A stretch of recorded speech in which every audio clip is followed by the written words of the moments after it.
Hello again. This is a very interesting fellow. He's a 16-year-old Andalusian Arabian cross, and this is my first or second time talking with him. I'm limping around because I'm recovering from a broken left ankle. So, what I noticed about him that was interesting to me is, of course, his emotional level is quite high. You could describe it even as hyper aware or hyper vigilant. I would describe it as being outside of his emotional tolerance window.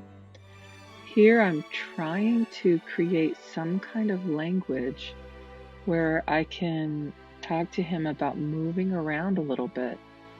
So, can I ask you to back up? Because the main message I'm receiving from him is anything but the person.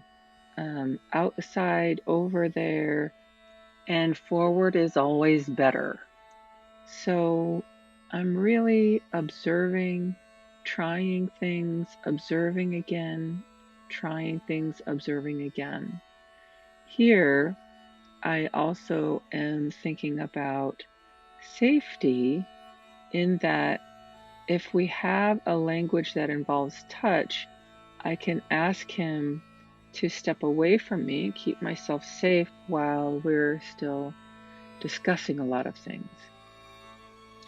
Here I was asking him to cross his visual field one way then another to see if by taking a look at me, he might become at least a little bit interested in me. I also want to give him the opportunity to move right there. Are you interested in talking to me? And he's like right there. Anything but the person. The person is not what I'm interested in at all. Then he's gotta go. And he slows down there, so I like that. But again, it's just, he really does not have any kind of desire to interact with the person. And there he paused again, going to the right. There we go. There we go. Bringing down the emotional side of things, bringing down the anxiety is, one of the big goals. If I don't have any means of communication with him, it's pretty hard for me to talk with him and say, let's do this instead. There we go. This is what I was looking for. It didn't last very long, but at least he said, oh, why are you here? And again, I want to say, yeah, can we look on another side? Yeah, do you want me to touch you? Mostly he is not super interested in touch right now at this point. And so I'm going to respect that as far as petting, scratching, things like that. My movements were bothering him a little bit, so I was moving a little to try to say it's okay if I move. But these first discussions, these first conversations, I'm trying to do more listening than talking. I'm trying to say, what are you struggling with? Is it me? Is it the environment? Do you mind if I'm close to you like this? And he says, no, thank you. So more information gathering, more observing. Again, anything but the human right there. Oh, good. Then he starts to look at me again and he goes, huh. And that's what I'm hoping for. I want to build this connection that I'm not going to make you stay here, but I'm going to try to set up a situation where it's an option. And there he walked towards me and then said, no, this is much more interesting over here. And I don't feel that it's helpful to tell him he's wrong right now, to say, you must focus on me.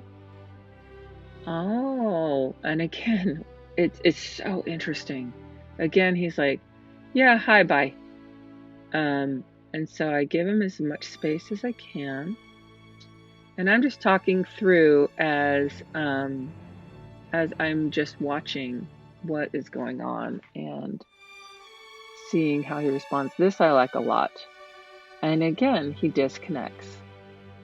So it's hard to have a conversation with a horse or build a language that you can both understand when the horse doesn't feel like he can stay. Being able emotionally to stay might mean first emotionally being able to stop moving. Then maybe the next step is for them to explore, look at you, touch you, something like that. I have to go with what the horse presents, not necessarily what I want to do. That's nice. So now things have come down. His emotional state has come down. He's moving slower. Again, he was like, can't stay very long. That's okay. This is getting to know you, getting to know all about you. Here I'm saying, can you move over a little bit? Can we build that language into our conversation? Something. Can we create some kind of letters that we can build on later? I'm like, where are you going? I'll even follow him a little bit. I want him to understand that I want to build a language with him. I want to communicate and I want him to feel safe.